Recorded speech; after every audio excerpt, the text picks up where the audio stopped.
जबकि दर्जनों लोगों के घायल होने की खबर आ रही है।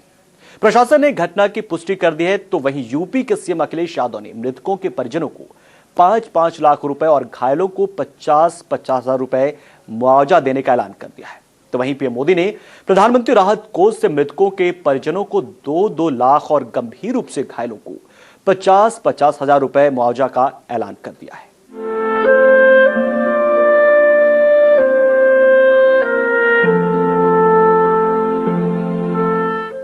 देश की धर्मनगरी वाराणसी में आज चारों तरफ सन्नाटा पसरा है। कुछ देर पहले यहां मौत का ऐसा मंजर सामने आया जिसने 2 दर्जन से ज्यादा लोगों को अपने आगोश में ले लिया। दरअसल वाराणसी में उत्तर प्रदेश के अलावा कई दूसरे राज्यों से भी बड़ी संख्या में लोग एक सत्संग कार्यक्रम में हिस्सा लेने के लिए इकट्ठा हुए थे, लेकिन इस बीच अचानक भगदड़ मची और देखते ही देखते पूरा मंजर खौफनाक हो गया। और इस भगदड़ हादसे में देखते ही देखते कई लोगों की जान चली गई और बड़ी संख्या में लोग घायल हो गए। यह हादसा राजघाट पुल पर हुआ, जिससे कुछ ही दूरी पर जय गुरुदेव का भक्ति समागम आयोजित किया गया था। हाँ, अभी तक जो बताया गया उसमें ये बताया गया कि स्टैम्पेड हुई है, उसकी वजह से प्रॉब्लम्स आई हैं। कैसी हालत में लोग आए थे आपके? हमारे यहाँ जो भी लोग घायल लाए गए हैं, 4 घायल लोग लाए गए हैं और बाकी जो 19 है वो ब्रॉड डेड लाए गए। सर, और कोई बीएचओ के लिए रेफर भी किया गया? हाँ, एक पेशेंट सीरियस, उनको बीएचओ रेफर किया गया। कितने की डेथ हुई है अभी तक कोई जानकारी? 19 लोगों को यहाँ पर लाया? हमारे पास जो ब्रॉड डेड है वो 19। जानकारी के मुताबिक रविवार को डुमरिया में जय गुरुदेव की गद्दी पर स्थापित बाबा पंकज दास का 2 दिन का सत्संग समागम होना था। इसके लिए कई शहरों के लाखों अनुयायी वाराणसी पहुंचे थे। शनिवार सुबह से ही राजघाट पुल पर गुरुदेव के अनुयायियों का पैदल मार्च चल रहा था। इससे वहां ट्रैफिक पर रोक लगा दी गई थी, जिसे पूरे शहर में जाम लग गया। इस बीच अचानक पड़ाव के पास भगदड़ मच गई। खुद को बचाने की कोशिश में लोग एक दूसरे को कुचलकर आगे बढ़ने लगे। यहाँ साहब आए थे सत्संग में, वहाँ से बहुत जोर एकदम भीड़ में सब लोगों ने उधर से धक्का मारा, मतलब सबको पीछे करके बैक करके बहुत बिगड़ भीड़ में उसमें दबकर मेरी माता और मैं भी बहुत, जब मैंने भी घोड़े वोड़े सब दर्द हो रहा है। बहुत से लोग मर गए। कैसे मरे लोग? क्या हुआ था? अब सब उधर से आपस में एक दूसरे के ऊपर एक दूसरे की तरफ गिर गए। इस हादसे के बाद यूपी सरकार तुरंत हरकत में आई और प्रशासन को इस पूरे मामले की उच्च स्तरीय जांच करने के आदेश जारी कर दिए। इसके साथ ही सरकार ने मृतकों के परिवारों के 2-2 लाख रुपए का मुआवजा देने का भी ऐलान कर दिया है। बाबा जय गुरुदेव का समागम होना था वहाँ पर चंदौली और बनारस वहाँ क्षेत्र से जो जुलूस निकल रहा था, उस जुलूस में जब रामघाट लोहे के पुल के पास से वो गुजर रहा था तो वहाँ पर हुआ कि कोई पुरुष गिर गया, जिससे भगदड़ मची। भगदड़ में 19 कैजुअलिटीज हुई है, जिसमें 14 महिलाएं हैं और 5 पुरुष हैं और 2 महिलाओं को घायल हुई हैं, जिन्हें हॉस्पिटल में एडमिट कराया गया, जहाँ पर उनका उपचार चल रहा है। माननीय मुख्यमंत्री जी द्वारा इसमें जो मृतक के उनके परिजनों को 2 लाख रुपए का मुआवजा की घोषणा की गई है तथा जो घायल हैं उनको फ्री ऑफ कॉस्ट गवर्नमेंट के एक्सपेंस पर उनका इलाज कराया जा रहा है। जिला प्रशासन में कोई लापरवाही सामने आ रही है? ये जांच का विषय है, इसमें जांच कराई जाएगी और कि क्राउड कंट्रोल के क्या इंतजाम थे, वहाँ पे किसकी कहाँ पे चूक हुई, ये जांच के बाद क्लियर होगा। वाराणसी में हादसा हुआ और दर्जनों परिवारों के घर मातम पसर गया, लेकिन राजनेता इसमें भी राजनीति करने से बाज नहीं आए। बीएसपी ने इसके लिए सपा सरकार पर तीर चलाए और साथ ही पीएम मोदी को भी घेर लिया। बीएसपी ने कहा कि पीएम को इसके लिए मुख्यमंत्री अखिलेश यादव को तलब करना चाहिए। वहीं चंदौली से सांसद और केंद्रीय मंत्री महेंद्र नाथ पांडे ने इस हादसे के लिए पुलिस और सिविल प्रशासन को जिम्मेदार ठहरा दिया। देखिए, ऐसा है, प्रधानमंत्री जी को उनके चुनाव क्षेत्र भी है और दूसरा ये है कि प्रधानमंत्री जी को जिम्मेदारी लेनी चाहिए, स्वयं भी उनको मुख्यमंत्री से तलब करके पूछना चाहिए कि क्या हो रहा है ये उत्तर प्रदेश में। उत्तर प्रदेश पूरी तरह से इस समय अराजकता में है और वो प्रधानमंत्री जी भी अपनी कुछ जिम्मेदारी का निर्वहन करें।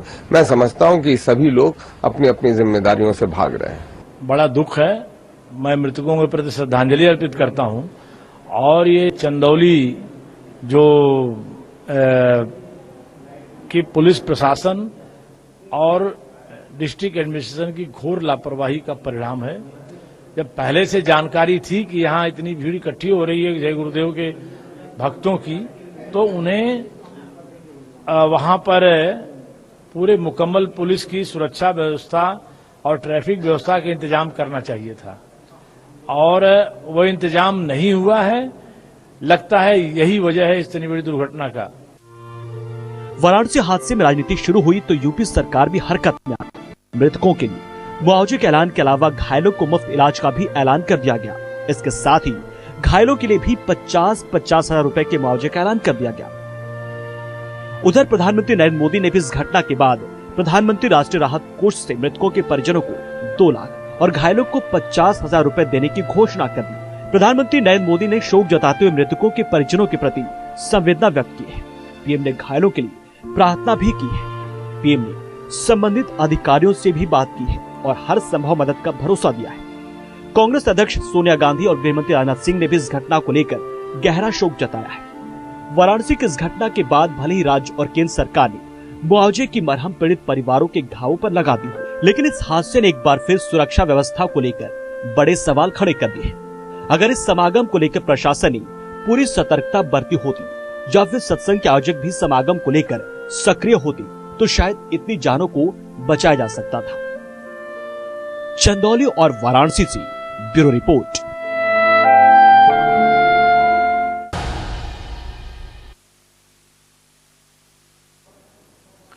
इस भगदड़ को लेकर यूपी के सीएम अखिलेश यादव ने क्या कुछ कहा है, आइए को पहले वो आते हैं। घटना बनारस में ही हमें बहुत दुख है इस बात का कि वहां पर इतनी बड़ी घटना हो गई। अभी हालांकि जानकारी मुझे 12 से ज्यादा लोगों के जान जाने की मिली थी। मैंने सरकार की तरफ से 2-2 लाख कहा है कि 2-2 लाख उनके परिवारों की मदद करेंगे। अगर घायल या किसी को इलाज की जरूरत होगी वो भी सहयोग होगा। वहीं कमिश्नर स्तर पर जांच कर करके किसकी वजह से ये घटना हुई है, घटना में डीएम और एसपी की बड़ी लापरवाही मानी जा रही है। कमिश्नर से जांच करा करके बहुत जल्दी उसकी रिपोर्ट आ जाएगी और बिना रिपोर्ट जाने या बिना जांच किए कोई बात कहना ठीक नहीं है।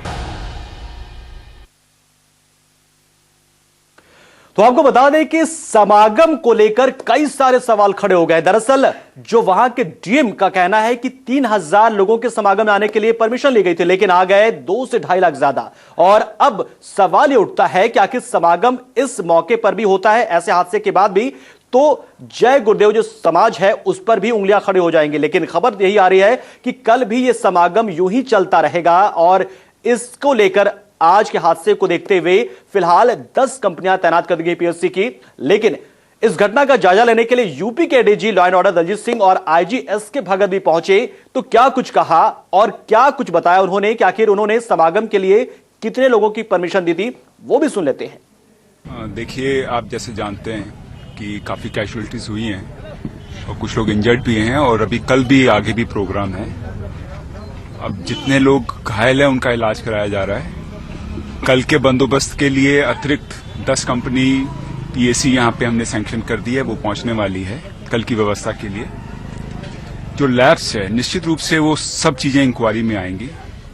कहीं पर भी लापरवाही, नेग्लिजेंस जहां पर भी पाई जाएगी और जिस स्तर पर भी पाई जाएगी उनके खिलाफ एक्शन होगा। और जो प्रारंभिक जानकारी अभी मैं इकट्ठा कर पाया हूं उसके आधार पे आज जय गुरुदेव जी का जो है कार्यक्रम था, जिसमें उन लोगों ने परमिशन ले रखा था कि शहर में घूमेंगे करीब 3,000 लोगों का।